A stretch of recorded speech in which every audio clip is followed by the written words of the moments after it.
Hey guys, how you doing? We're back.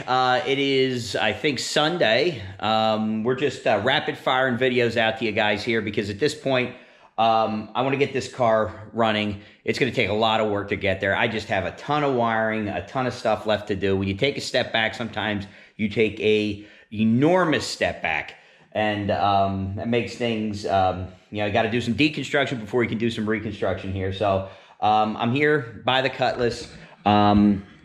If you've watched the upload that just recently occurred, you're going to see some of the work that's currently ongoing. What I'm going to do now is I just had this mock-up radiator in there. That's coming out.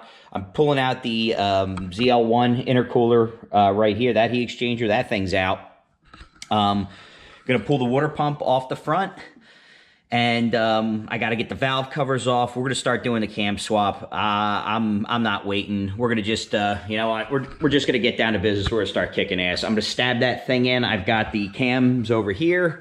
Here's the SS. Guess what? It's still pouring. Big freaking surprise. But, here's the sloppy stage 2 cam. This bad boy's going in. I'm going to start stripping everything off of that engine and getting down to business because I can't do much else by way of cars. And it is, guys, it is freezing in this garage right now. And unfortunately, I don't want to put the SS outside, mainly because I do want to mess around with it a little bit later on. But I guess I could put it out there and have it get rained on, boo-hoo-hoo. But I could turn the heater on, but I have this blast, torpedo heater that's awesome. But, man, it produces a lot of carbon monoxide very quickly. So you got to be careful. You run it too long, you can make yourself pretty sick pretty fast. But let's get down to business, all right? Let's stop yapping and let's start stripping this thing down, all right?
see, I have the top end of the motor opened up. I've got the front cover off. You can see the timing chain and the cam gear. I am basically ready now. At this point, what I'm going to do is loosen all the rocker arms up, get all that hardware off, get the push rods out, then spin the cam, and we'll basically be ready to, if we seat the lifters properly inside the housing, or inside the carriers there, the, what do they call it, lifter trays, should be able to pull the cam out. Now, not sure whether or not this is a smart idea, doing it this way. I don't feel like running the Lowe's to get the dowels, but I may do that just to be on the safe side. So let's get this loosened up and let's get this cam yanked out, all right?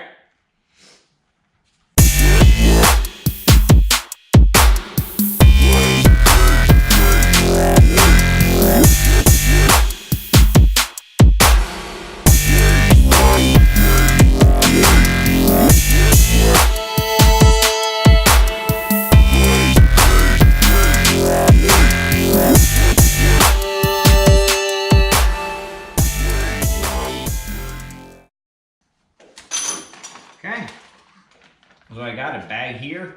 What this is the this is just going to hold all the driver's side parts. So I've got the push rods in here. They're brand new.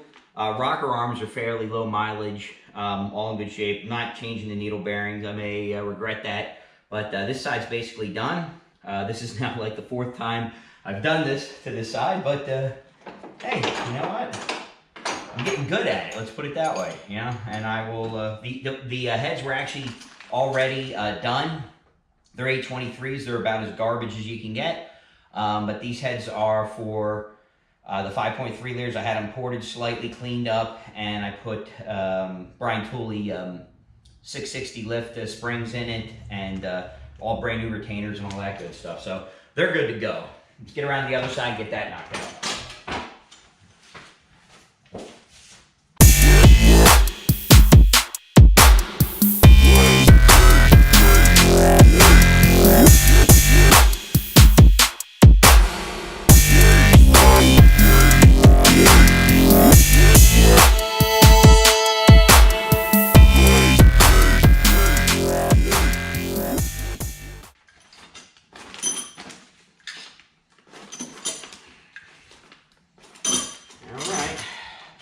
In.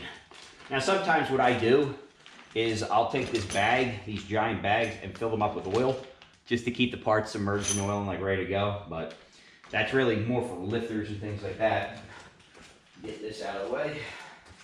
All right, guys, so I got some bad news, unfortunately, because of this goddamn thing that is basically on here to keep the timing chain from flopping all over the place. It is also keeping me from being able to do the cam swap while it's in the car. So guess what has to happen? The whole freaking motor's got to come out because I got to get the oil pan off, and I'm not going to bother doing this, trying to do it upside down on my back. So I'm going to disconnect everything, loosen everything up, and drag it out of the damn car.